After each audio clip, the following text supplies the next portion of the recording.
Welcome back. This is Gina Canadian, your host here, and I am with a very, very special guest, a dear friend of mine, and also a person that I admire. Her name is Molly Desch. She is a certified women's sober coach, advocate for sober awareness, podcast host, and single mother of two. As the founder of As You Are, a sober women's coaching company, she has worked with women from all walks of life to free themselves from alcohol with renewed energy, confidence, and pride using her sustainable path to sobriety program. She has been featured in publications such as CBS, NBC, Authority Magazine, WomELLE, and Real Simple. She also hosts This Is Sober, the podcast that focuses on exploring what life in sobriety is really like. Each week, she dives into topics that impact those who are struggling with an unhealthy relationship with alcohol, providing useful tips and strategies to string more days together and eventually overcome the drinking hamster wheel. You can find out about her coaching program, This Is Sober podcast, and download her free workbook, Wine Stole My Dreams, from her website, asyouarelifecoaching.com. Welcome, Molly. I'm so happy you're here. I can give you a virtual hug, okay? Yeah, definitely. I'm so glad to be here. Thanks, Gina. Of course, of course. So I wanted to talk about relapse. I know I've relapsed many, many times in my life, in my alcoholism, and here I think I can always, hey, I got this, or I can, drink and be okay. But in reality, I wasn't okay. And I constantly went back to my old patterns and behaviors when I thought I was over overcoming alcoholism by, oh, just one drink here and there, I'm okay. So can you tell me your experiences with relapse and how you overcame them? Yeah, I like how you mentioned that you're like, oh, I can do this. I could totally do this. I got this. That was the very first relapse experience I had. Me and my boyfriend were on a little couple getaway weekend, and we were sitting at this restaurant. It was like late September. I had been sober over an entire year, hadn't drank a single drop. And it was such a nice day out. It was so warm. We were sitting on the patio. Everybody was like in such a good mood, drinking beers. And I was like, I think I'm going to order myself a beer. That sounds really good. And my boyfriend looks at me and he's like, what are you doing? Like, what is happening right now? And I'm like, don't worry, I got it. It's no big deal. I can totally do this. Like, a beer sounds really good right now. And I will be in control. It's all good, whatever. So I had one beer and oh my God, Gina, it went down so fast. And it was just like, it's like falling back in love with it all over again. And, I felt that really warm, fuzzy feeling in my stomach. I felt looser. I felt like I belonged where we were. I just felt like my old self again. And I had two beers at that meal. And while I didn't, completely fall off the wagon and get smashed or, do all the crazy things that we tend to do when we get super drunk, I realized that I got really cocky. And I feel like that is something that happens to a lot of people in their early recovery. Like, I work with women, and so many times, like after like 2 weeks or a month, they're like, oh, I got this. I can have like one glass of wine. And it's just like this crazy thought that goes through your head that, you do have this and you've got everything under control. And it's a false reality because we all know, those of us that have chosen to get sober for whatever reason, like, that's not our truth. Our truth isn't we have this and we can drink in moderation. Like, we choose to be completely free of it. So I thought it was a really interesting um, scenario that I got myself into. And actually, the very next day on that trip, we went back to the same restaurant and I had two more beers. And Like I didn't feel hungover, but I definitely got a buzz immediately. And looking back on that taught me a lot. It taught me that, this is my journey and I chose to get sober, and there should be no reason to want to drink anymore. Um, it didn't it didn't bring me joy. I wasn't like super stoked. I wasn't like, yes, I'm so glad I had those 2 beers. It wasn't anything like that. It was an awakening to my um to the lie that we tell ourselves sometimes, like, I got this, I'm strong enough, I can do this. So regardless of how many I had that day, the monster was there, tapping on my shoulder, whispering in my ear, you can do that, Molly. It's okay. Just have fun. Yes, thanks for sharing that because I noticed that for myself as well. It's like you hear that voice like, "Oh, you got it. It's okay. It's okay." But then your conscious is like or your spirit is like, uh, "Oh heck no. You are way better than this. You stopped for a reason, and look how you were acting, behaving, whatever you were doing when you were drinking. How are you going to go back?" No, it's Yeah. hard though. It's definitely hard. And did you feel like there was something else within you that said, you know what? No, I'm not going to go ahead and drink anymore. Yeah. So after that weekend, I mean, there was probably like 3 or 4 months after that, I didn't drink. And so 3 or 4 months after that, I had, I don't know, a really emotional experience come up for me. And it wasn't a new emotion. Like I had felt this before, but it was new in my sobriety and I didn't know how to handle it. So, my boyfriend at the time, he was doing a lot of traveling and he was out of town for a couple weeks. And we were sitting there. I was sitting out on the back deck, and I think it was like spring. And we were FaceTiming each other. And he was moving around his hotel room. And when he panned the camera a little bit, I noticed a case of Bud Light sitting in the background. And that triggered me. And at the time, and probably, for months afterwards, I didn't realize what was going on inside of me. But looking back now, there was a lot of emotions that were coming up for me. One was fear of missing out. We all want to be whatever and do what everybody else is doing. Um, but it really showed that, he can have a few drinks, but I can't. And I feel like it kind of comes in waves, and you you start to tell yourself, like, what's wrong with me? How come I can't have a drink like he can? Why am I such an idiot? Why do I always fail at this? Why do I suck? And you really start to get down on yourself. And the biggest lesson of that particular experience was I didn't own my sobriety journey. I quit because I felt like I had to, like I was going to die if I did it. And that was it. Like I didn't have a real innate why. And a part of me was scared that I was in control of this sober journey. I had to trust myself.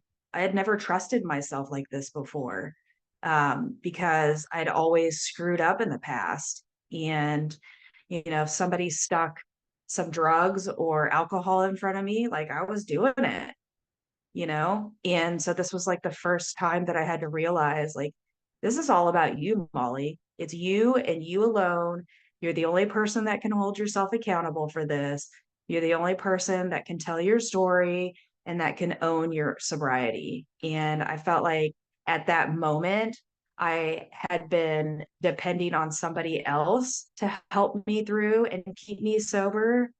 And in the end, it's all about you and owning your sober story and owning your why. And my why went so much deeper than I just have to do this. So I feel like the emotional immaturity comes up for people a lot. It's not a new emotion. We've all been angry or sad or jealous.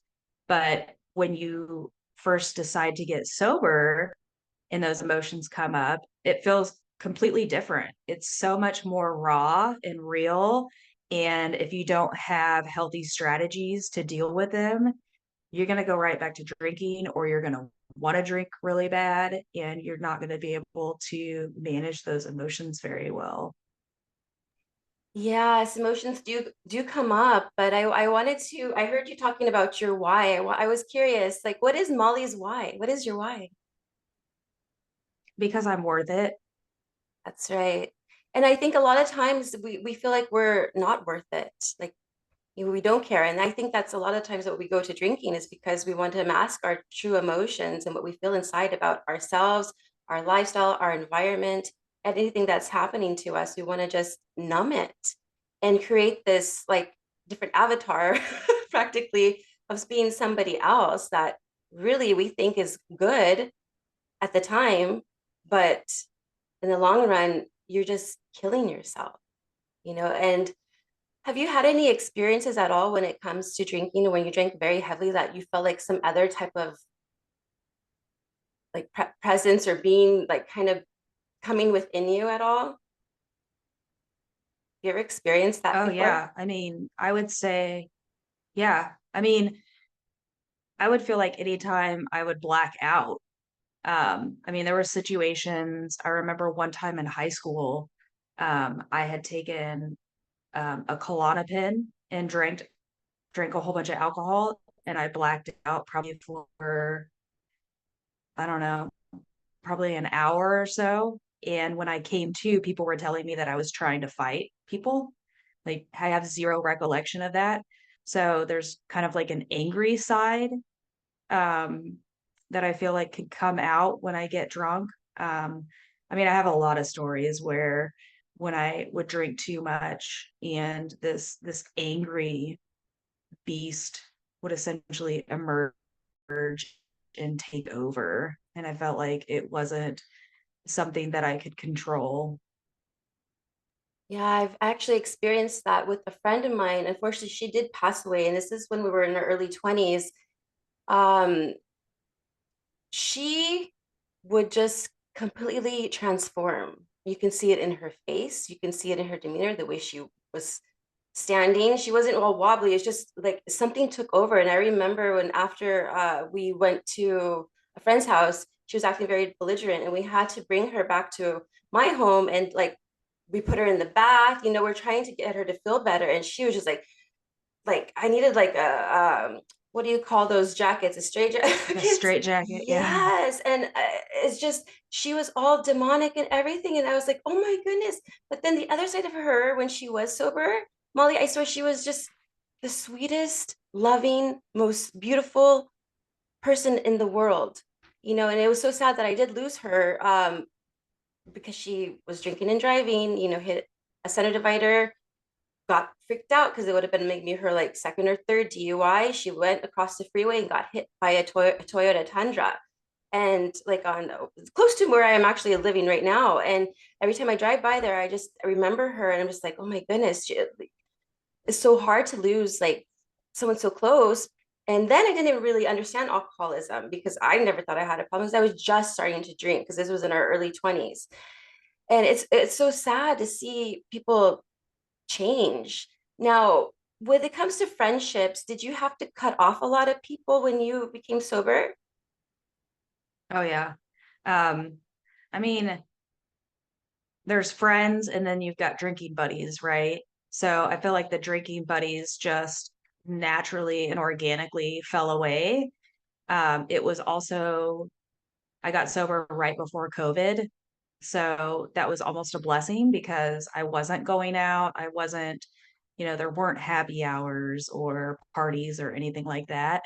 So I feel like that was just nature's way of separating me from that crowd, which was really great. I've gotten to know a lot of sober people, people that maybe, they're not outright or forthright sober, but they choose to not drink, or they choose their body and their mind and their health over drinking.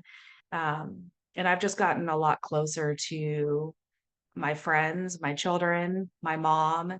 Um, and so the people that do stick by you during your sobriety, obviously those are your real friends. I mean, I have, 3 or 4 girlfriends that I talk to regularly, and yes, they imbibe, they drink from time to time, but they are proud of me, and we get to share so much more meaningful, deeper relationships now that alcohol is not involved in the relationship, and I really love that.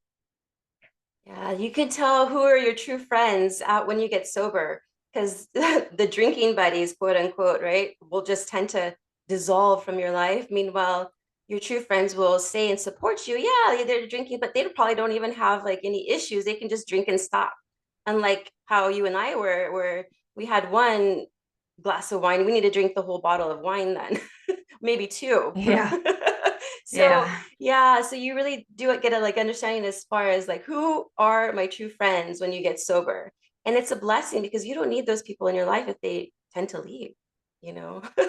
Exactly, exactly. Yeah. And so when with your clients, how do you help them? I mean, I'm sure they've relapsed or have they not? Correct me if I'm wrong. I'm not Oh, sure. yeah, They have, yeah. yeah. Some of them have, yeah. Now, what do you tell them, or how do they express the fact that they relapse? First off, are they shameful telling you, or they're just like, Molly, I straight up drank. What do I do next? Yeah. At first, like the first time they drink and they confess, quote unquote confess, um, they do feel a little shameful. But before we even get into working together, you know, I'm very honest with them and let them know that, drinking has been such a huge part of your life. To completely abstain for good and never make a single mistake, that's few and far between. There's not a whole lot of people that have been sober for decades that have never had a relapse moment. I do know of several people that have never had a single drop of alcohol since they got sober, but that's few and far between. It is normal, and it's an opportunity. It is a gift when you relapse. Don't waste the gift. You should be looking into your why, solidify that why, love yourself and learn from it, you know. So I feel like compassion is a huge component when my clients relapse. There's no judgment. I've been there. Who am I to judge them? We all have stressful moments. Like I said, when these emotions come up, they're not new emotions. They're just new to us in our sobriety. And you've got to figure out how to handle them. And I feel like every time you encounter either a relapse or a thought pattern that's wanting you to relapse, you can utilize it as a gift and reframe your sobriety. Like, am I going to avoid that person, that situation? What can I do differently next time is the most important takeaway. And it allows you to build that trust in yourself. A lot of women have lack of trust and confidence in themselves. And so just every time that you're able to say no, whether it's by yourself or you're with somebody else, you're like adding a little Jenga piece to the top, You're like adding to your confidence in and building a bigger tower of, I can do this. I am strong and resilient, and um yeah. Yes, it's it's a learning lesson, and as long as you're wanting still to get better, you're it's okay to relapse because that's how you grow. I said every failure is a learning opportunity. It's not even failure. It's only failure once you quit completely. But just when you're keeping on that path of sobriety and you're looking at your destination, you're like, I am definitely going to be getting there. That's all that matters, is what you truly want, and that's to get sober eventually, you know. So I feel you on that one. Yeah, so Exactly. Just like you said, don't give up. don't give up, because I think a lot of people think they're a failure right away. Like it's either all or nothing. And that's where I always struggled. I'm all or nothing. So it was either I drink or I don't drink. And if I relapsed, then I would have to go back to then drinking hardcore. And then like in a long duration of time, I would then drink and then try to get sober and then quit. Oh, you know, and then drink again. It was like a cycle. And it's like never ending, never ending. But unfortunately, I was able to break through and finally get sober. And celebrate. And speaking of Yeah. celebration, when your clients reach certain milestones, how do you suggest for them to celebrate with like self-love and self-care? It's kind of funny because I track my clients' progress more than they do. And so usually I have them all on my sober time app. And so I check in to that periodically. And when they hit milestones, I'll either send them a little gift or send them a message and just let them know how proud of them I am. Um, Everybody wants to celebrate it differently, you know? I mean, for those, that want some like tangible token, like they give out in AA, the coins that you can get.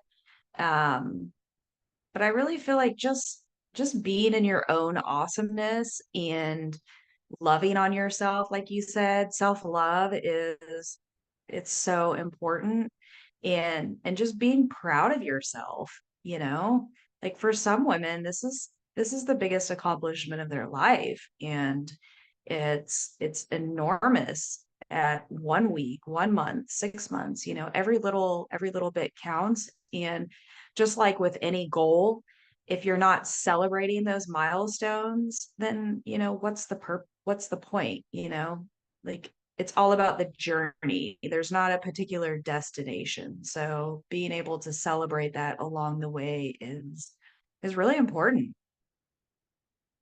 Yeah, and I think what you do is incredible. Like we don't have too many sober coaches out there. I mean, at least I don't know too many of them.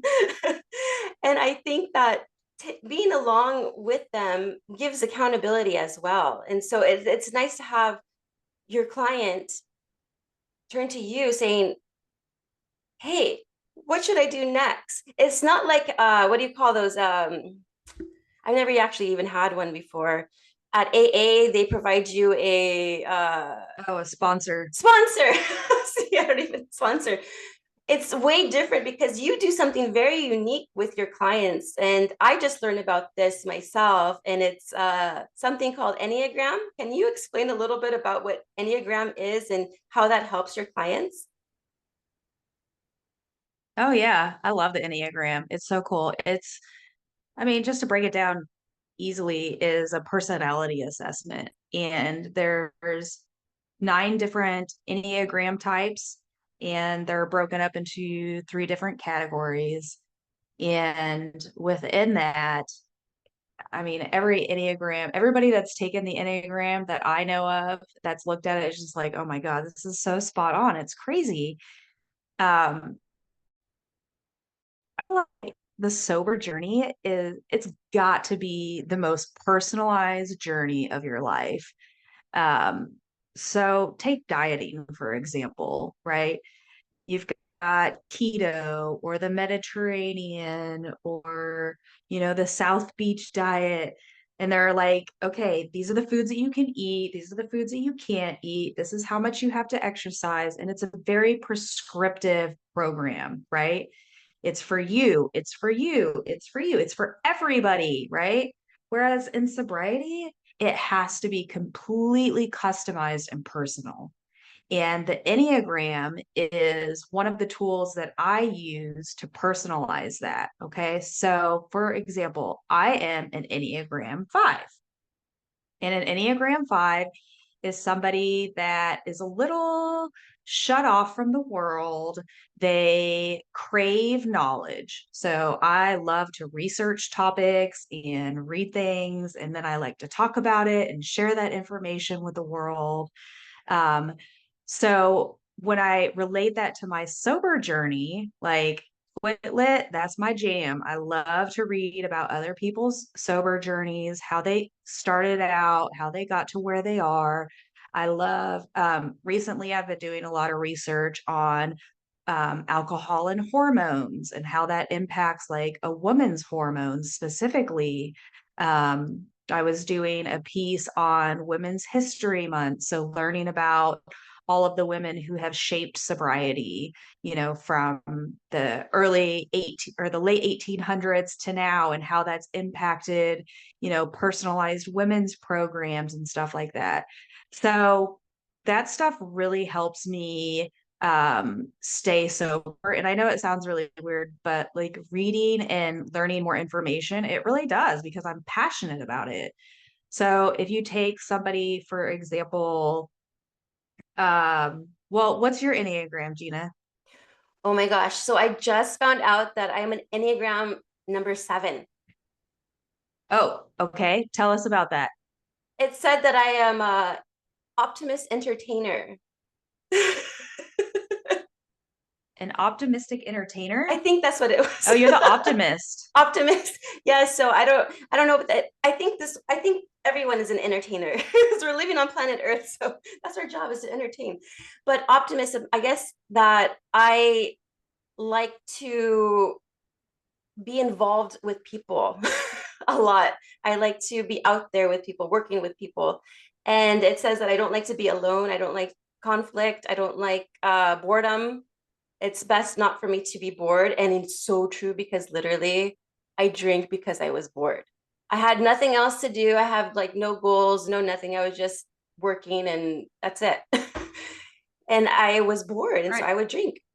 And so what I love is that actually you gave me you gave me something which was nice, a little toolkit which helped me identify like what activities I should be doing in case I get bored, what how I should love myself, do self-care, and which I think was meditation, and also all these different things. And I have to reread it again because I read it and I'm like, oh yeah, this is me, this is me, this is me.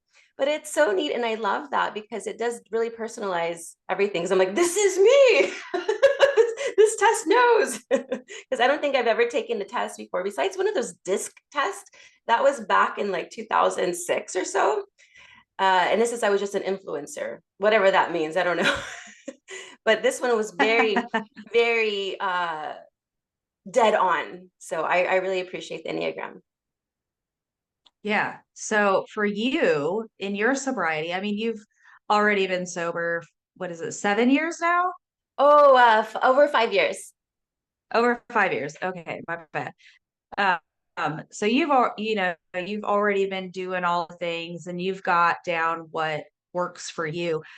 So for somebody that's newly sober, what do they have to compare? They've got their weekly or nightly drinks, their cocktails, like that's what they do, that's what they're spending their time on.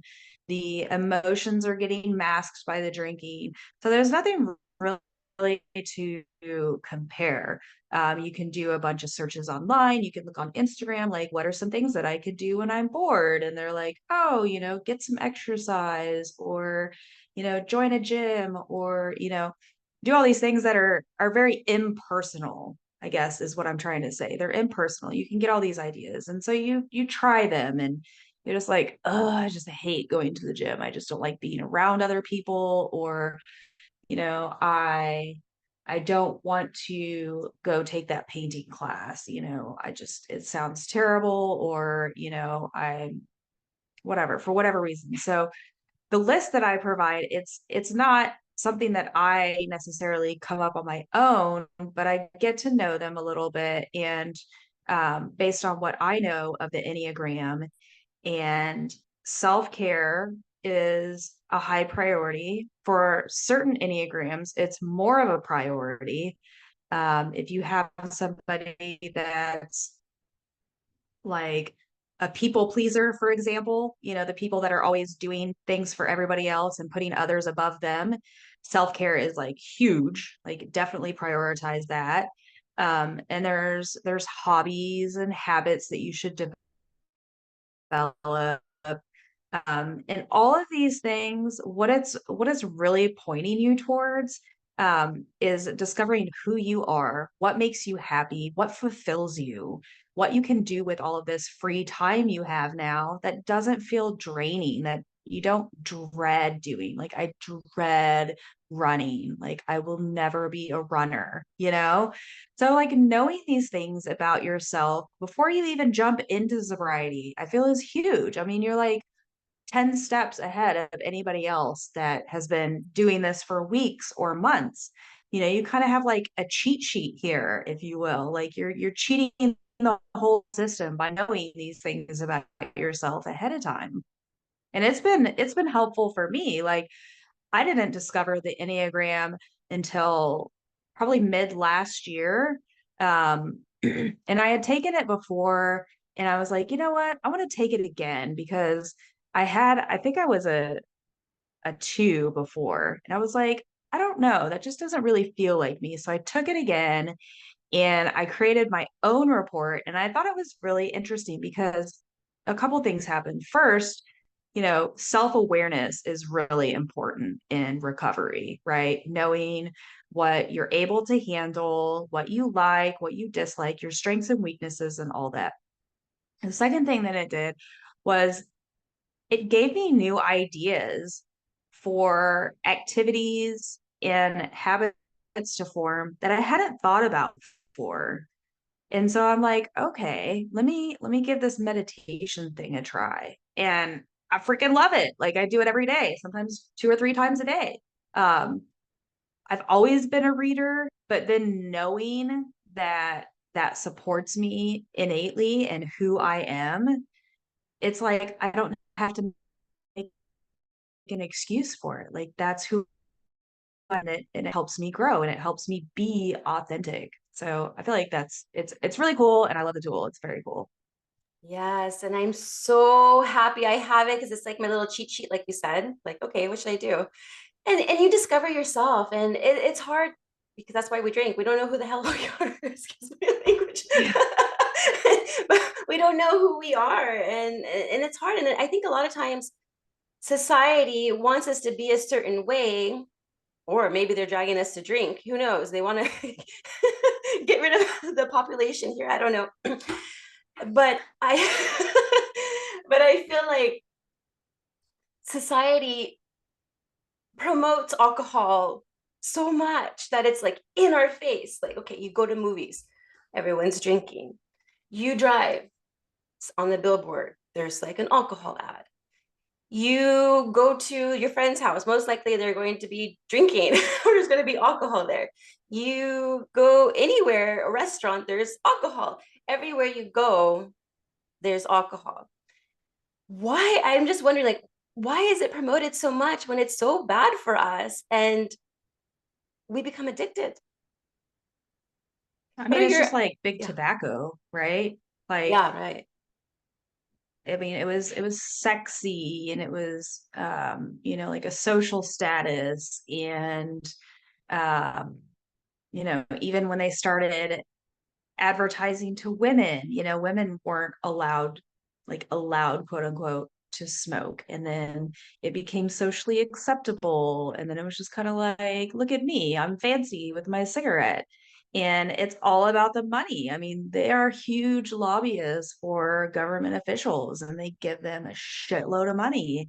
And when they run out of money, guess what? Our government officials are running out of money. So the same thing is with alcohol. Alcohol has just kind of become the new big tobacco, if you will.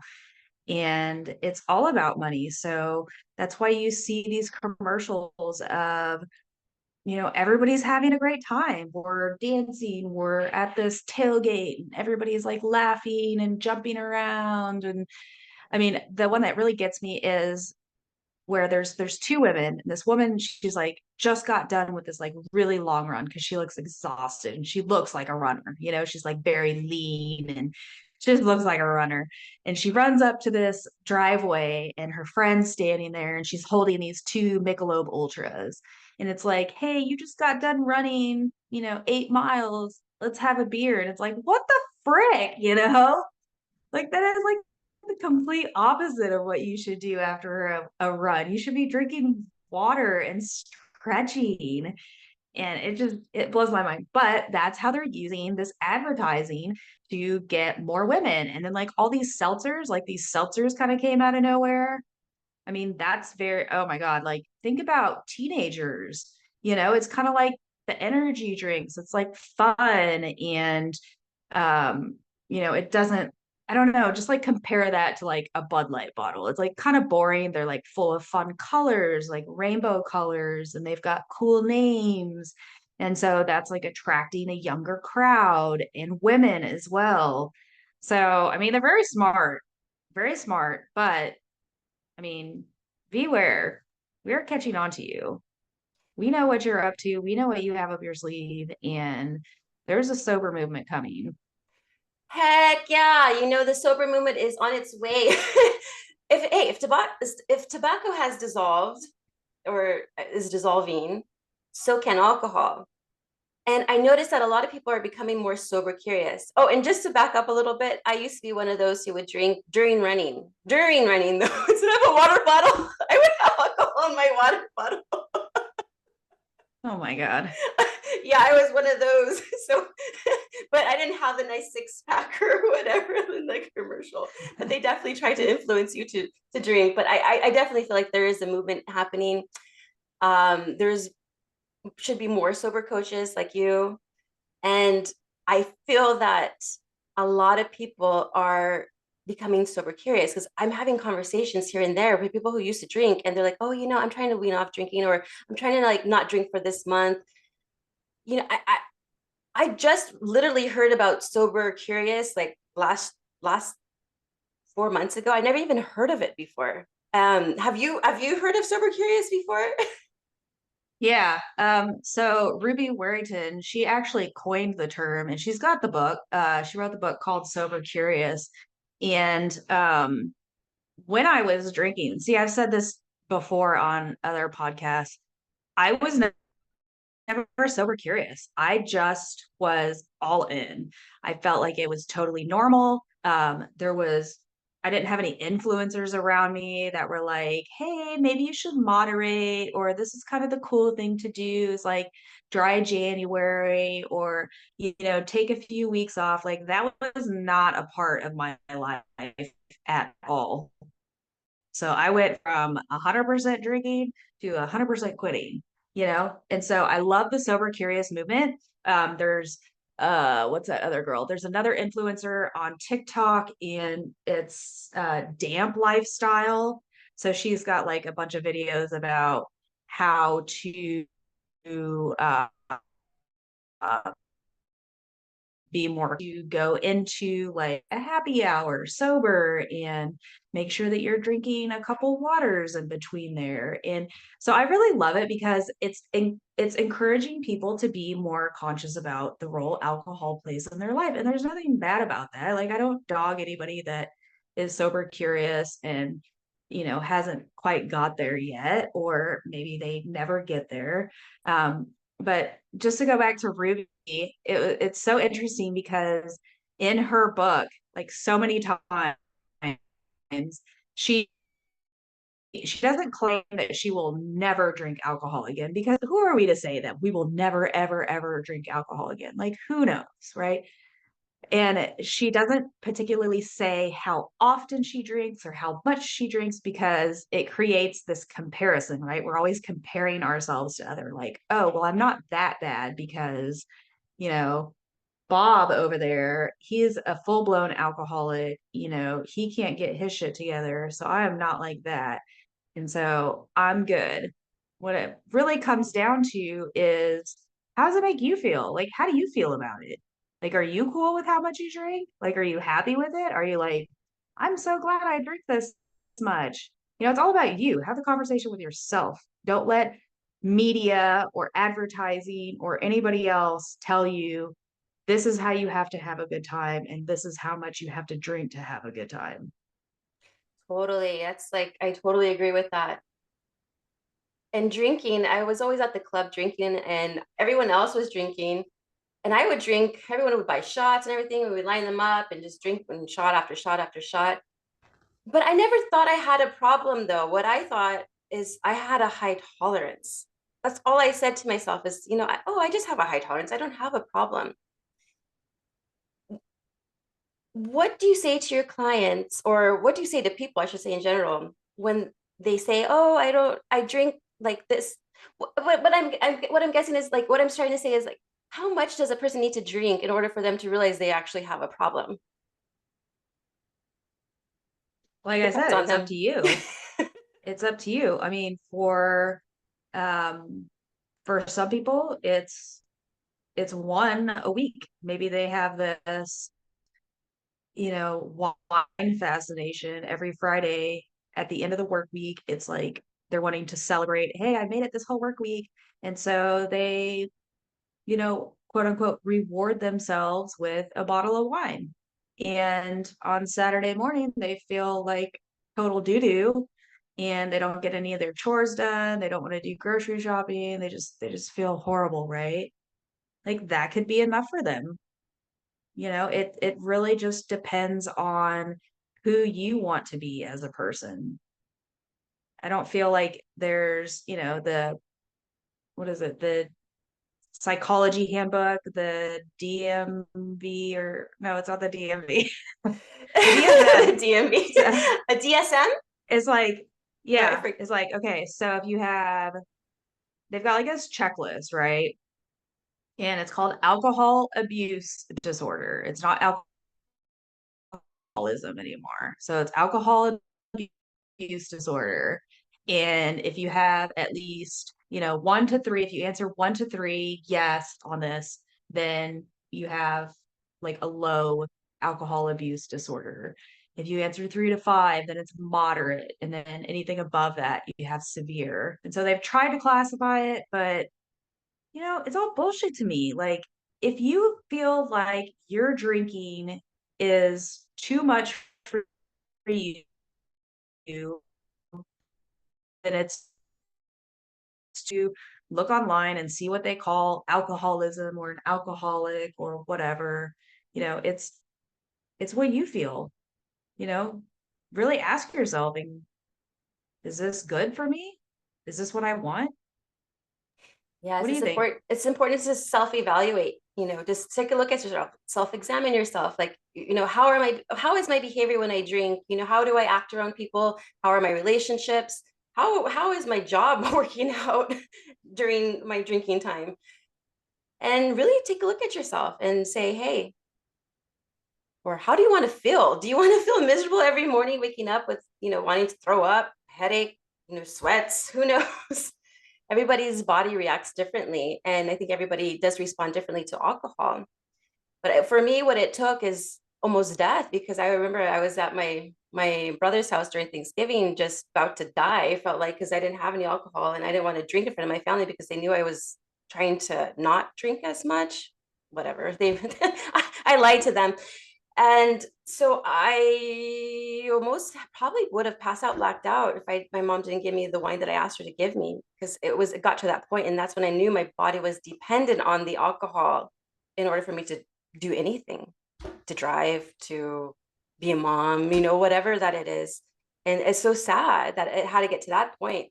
So I'm just like, I agree with you. You really have to take a look at yourself and see, do I want to live this way? How is it affecting people around me? And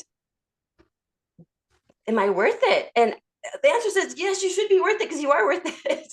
Everybody is worth it. Every single human being here on earth is worth it. We're here for a reason. We didn't just come here for no reason. We have a purpose. And I think people need to dive in and maybe meet like a Molly and discover their purpose. Discover their purpose. Wow. Is there anything else you want to add to that? Um, just going back to the relapse topic.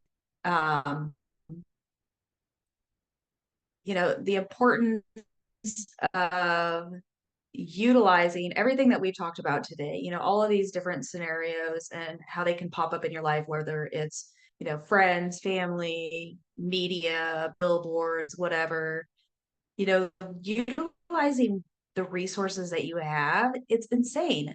When I was drinking, there weren't like a million podcasts about being sober or sober coaches or, publications about, gray area drinking or sober curious or any of that. And so that information is out there, right? And, use it to your benefit. So if you do happen to relapse, don't beat yourself up over it. Just figure out the reason why that happened to you, or, we say it happened to us, why you chose to drink. I shouldn't say it happened to us.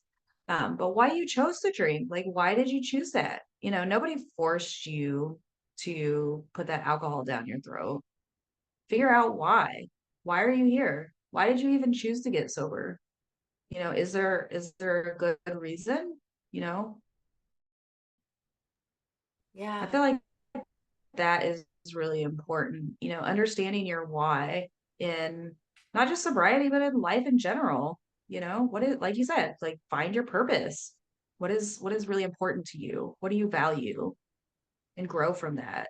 The the opposite of growth is stagnation. And that sounds dreadful to me. Like, I love growth. I love personal growth. I love challenging myself, learning new things, getting outside of my comfort zone and looking back and being like, gosh, that wasn't so bad. Like, you did pretty good, like, that's exciting.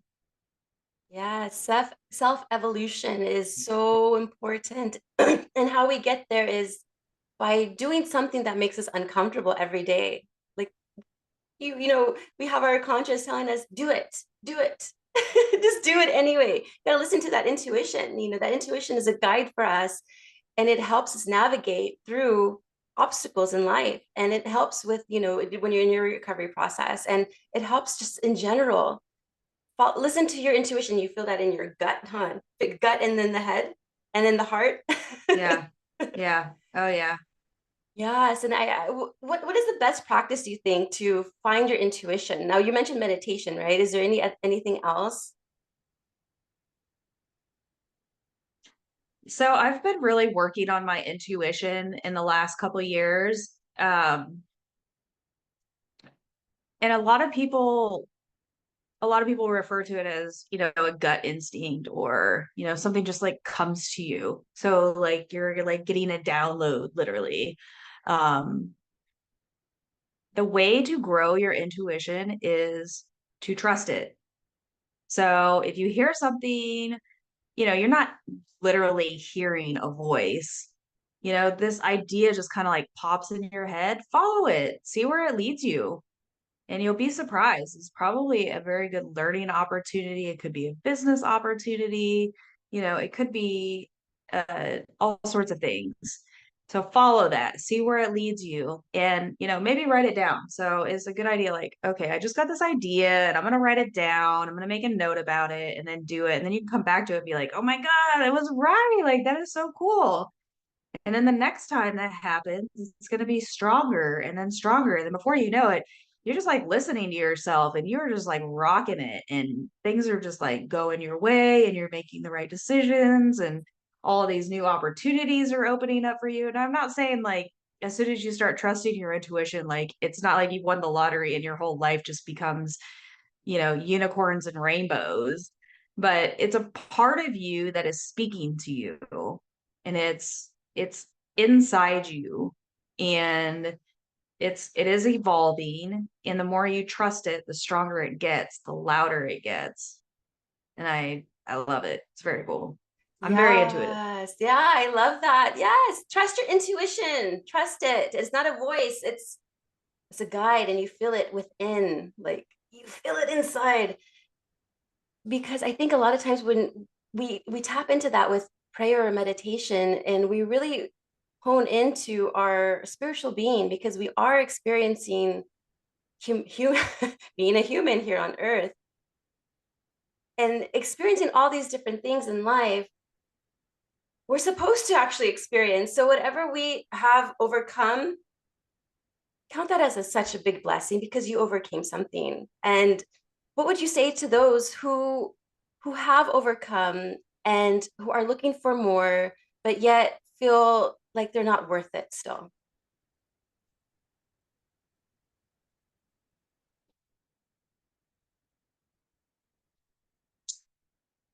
Damn, girl. For anybody that has overcome like sobriety, you said? Yeah, overcome anything in life. Well, sobriety, yeah, let's just take sobriety.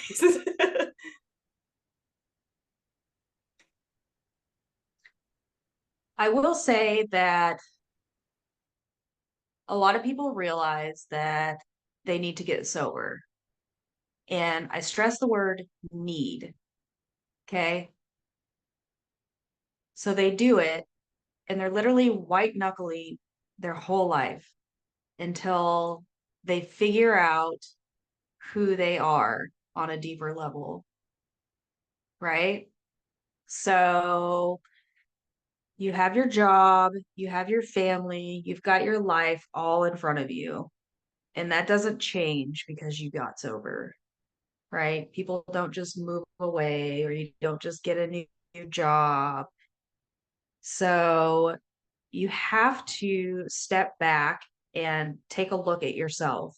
So you mentioned meditation. Meditation is a really good way to get to know yourself and experience some love.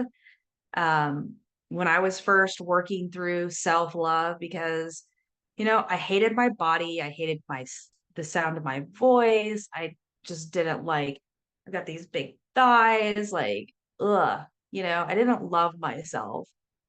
And when I started working through self love, what I would do is I have like the cutest dog ever. He's a golden doodle. And so I would be sitting there with him and I would just feel like this love towards him, right? And I'm like, "Oh my God, you're so cute. I love you, buddy." What I would do is I would transfer that love to myself. So immediately, like I'm petting him and I'm like, "Oh, I love you so much." And I'll be like, "I love you too, Molly." And over time, you begin to transfer that feeling of love to yourself. You give yourself compassion, you give yourself a break. Nobody is perfect. We all make mistakes every single day. We make bad choices, we screw up, but then what do? We get back up and we keep going. So knowing that you are worth it, it takes time. It's not like you just get sober and magically you're like, I am the coolest person on earth. I am so amazing. Like you have to work on it because for, maybe months, maybe decades, you've been beating yourself up. You have been literally drowning your true essence. You have been drowning who you are on a deeper level. So you've got to get to know that person. I use journaling a lot. It sounds kind of silly, but I have conversations with myself on paper. Um, so if I'm like struggling with making a decision or, if I have like a relationship issue that comes up, I literally have a conversation with myself on paper. And so a lot of that it's very spiritual because you can still have, some of these downloads, like I said, and, some of these epiphanies will come through. Um, Meditation is a really good way. Exercise is actually very spiritual, especially if you're like pushing yourself. Be careful, don't hurt yourself. But I love yoga because it's a very mind, spirit, body type exercise. I'm not using it to like lose weight or anything. I'm just using it to see how far I can push myself. Like, can I hold myself in this pose for like really long or maybe a little bit longer than I did yesterday? And so you're like kind of challenging yourself and building those mental muscles as well as physical muscles too. It's also um, very healthy. So learning about you first and then everything that you learn about yourself, accept it. That's who you are and it's okay. We're all different. We all have flaws. but you are worth it. We are all worth it. And it just takes some time to get there. Yes, totally. I think people talk bad to themselves all the time. And I think I was talking to you about this before as well. But why are you talking bad to yourself? You know, would you talk to your child that way? Unless they were misbehaving or just kidding. But would you talk to a stranger that way? No. So why are you talking to yourself that way? And your conscious is going to immediately take on whatever you're saying to yourself. So you might as well start talking good to yourself. Even if you don't believe it at first, just do it anyway. Whatever your mind is telling you, if it's negative, do the opposite. Just start playing a game with it. You say, you know what? No, I'm controlling you. I'm going to do the opposite. I'm going to go ahead and love myself. So they're like, oh, I hate myself. No, I love myself. Or, oh, I'm too fat. No, I'm looking darn good and I'm skinny. Start, just start. Even if it's not there, and even if you're not there yet, say, you know what? I'm going to get there. Just start changing your language, because the language is so important, how we talk to ourselves. Very, very important, because that's how manifestation works. Like journaling. When you journal, write down your goals every day and be specific. Like write down exactly what you want to do or how you see yourself, and how the sober you looks like, your higher self, whatever. Be descriptive. What is she wearing? How is she sounding? Who is she surrounding herself with? What is she eating? You get into detail like that. And that's how manifestation works. And that's how you start building self-love also. I love the journaling. I love the meditation. So I think all of those combined, like you're going to really truly like, you know what? I've had this damn power all this time and I never even used it. And you have this power. Everybody does. Everybody does. It's just, it was taken away from us because of this society that we live in, this controlled environment. We can't be ourselves. So we had to try to find our identity through, I think, drinking, which created chaos. So I think without the alcohol and us becoming closer to nature and all these different things, I think that we find ourselves. And having somebody like Yeah. Molly, okay, you need to go find Molly. You have to find Molly. Is there anything else you would like to share, Molly? Because this is a great conversation. I really enjoyed talking to you. I have too. It's been amazing. No, I'm jealous that you're in California because you're like spring comes way earlier than ours. If you even have winter, it's been a long winter here, and I'm ready for sun. Girl, you said 60 degrees over there. Guess what? It's still 40 degrees over during the day. Oh crap! It's been bad. It's been raining. It's been snowing. I don't know. Who thought California is snowing? Besides, like in the mountains, in the Sierra Mountains, but like over here, like in the Bay Area, we were like, "Whoa, there's snow on our hills." We were like very shocked. Oh yeah, I got you. No, I'm good. I think it was a really good conversation. I enjoyed it a lot. Yeah. So thank you. I'm going to put all your links in the show notes, but is there anywhere else people can follow you or get to know you, or you have a Facebook group as well? I do have a Facebook group. It's a private Facebook group though, so it's for anybody that's sober curious or on their sober journey. I'll put That that in there too. that's great. Awesome. And they can follow you on Instagram as well and Facebook. And I'll put that in the show notes. Yeah, Cool. All awesome. right, Molly, thanks for chatting with me. Enjoy the rest of your day. Yeah. Okay. Thanks, lady. Thank you.